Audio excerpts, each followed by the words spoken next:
নমস্কার, অঙ্কিতা সরকার চ্যানেলে সকলকে স্বাগতম। আজকে একটা নতুন ভিডিও নিয়ে চলে এলাম।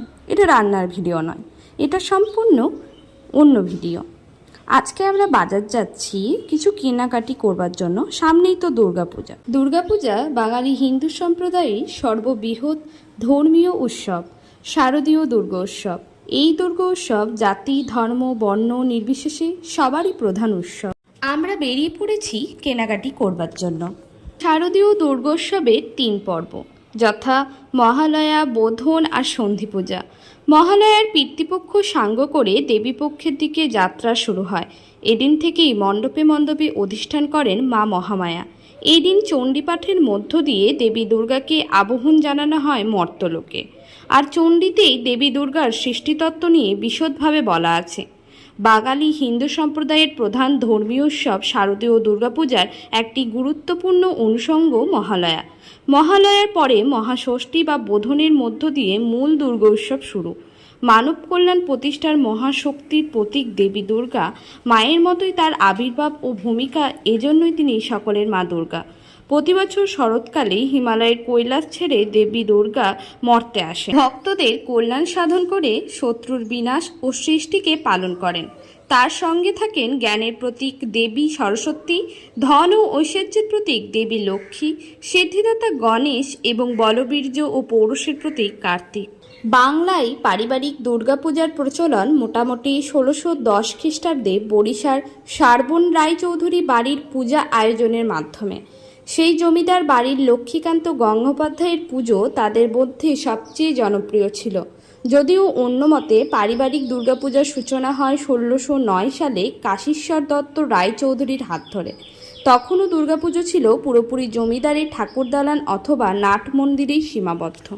1790 সালে হুগলি জেলার গুপ্তিপাড়ার 12 জন ব্রাহ্মণ যুবকের যৌথ উদ্যোগে আয়োজিত হয়েছিল দুর্গাপূজার। 12 ইয়ার বা 12 বন্ধু মিলে ওই পূজা 12 ইয়ারি বা বারোয়ারি পূজা নামে খ্যাত হয়ে আছে। সেই থেকেই আজকের বারোয়ারি পূজার বিবর্তন। আর কলকাতায় বারোয়ারি দুর্গাপুজোর প্রচলন রাজা হরিনাথ রায়ের হাত ধরে কাশিমবাজার রাজবাড়িতে। সেদিনই সেই বারোয়ারি কথাটি ধীরে ধীরে আজকের সর্বজনীন কিংবা সার্বজনীনে রূপান্তরিত হয়েছে। আমরা প্রথমে স্টাইল বাজারে গেছিলাম। সেখানে কিছু কিছু নতুন কালেকশন দেখলাম, তবে খুব একটা পছন্দসই না হওয়ায় আমরা সেখান থেকে বেরিয়ে গেছিলাম। এখনই একটা অ্যাক্সিডেন্ট হয়ে যেত, ভাগ্যিস কিছু হয়নি। স্টাইল বাজার থেকে বেরিয়ে আমরা মাডো বাজার গেছিলাম। সামনেই এত মোটরসাইকেল দাঁড়িয়ে থাকার কারণে ভেতরে যাব কীভাবে সেটাই ঠিক বুঝে উঠতে পারছিলাম না। তারপর সেখানকার সিকিউরিটি আমাদেরকে ঠিক মতন ভেতরে নিয়ে যায়। পুজোর বাজার বলে সব জায়গাতেই দেখছি বেশ ভালো ভালো অফার দিচ্ছে। দুর্গা নামটি শুনলেই আমাদের চোখের সামনে ভেসে ওঠে একটা দেবী প্রতিমা, তার 10 হাতে 10 রকম অস্ত্র, এক পা সিংহের পিঠে, এক পা অসুরের কাঁধে। বর্তমানে যে শারদীয় দুর্গোৎসব অনুষ্ঠিত হয়, এই উৎসবকে অনেকে রামায়ণে বর্ণিত দুর্গাপূজার রূপ বলে মনে করেন। অযোধ্যাপতি রাম ছিলেন ভগবান বিষ্ণুর 7ম অবতার। 14 বছর বনবাসকালে তার স্ত্রী সীতাকে দৈত্যরাজ রাবণ অপহরণ করেন। রাবণের কবল থেকে সীতাকে মুক্ত করার জন্য রাম দৈত্যরাজা বধ করার সিদ্ধান্ত নেন। ভগবান রামচন্দ্র রাবণের প্রাণনাশে সাফল্য অর্জনের জন্য দেবী দুর্গার কৃপা কামনা করেন। সেজন্য তিনি আদ্যাশক্তি দেবী দুর্গার আরাধনা করেন।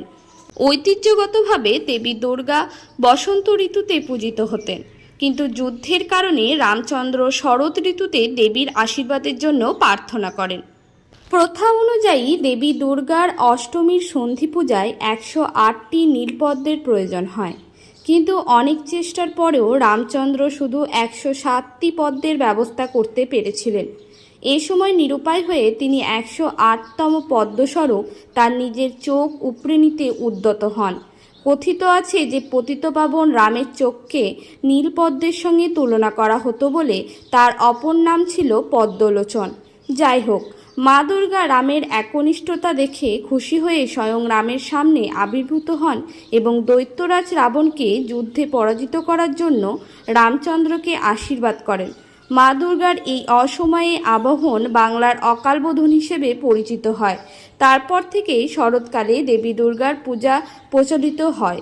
শরৎকালীন দুর্গাপূজা শারদোৎসব নামে পরিচিত হয় এবং সমস্ত বাঙালি অধ্যুষিত অঞ্চল বৃহদাকারে পালিত হয়।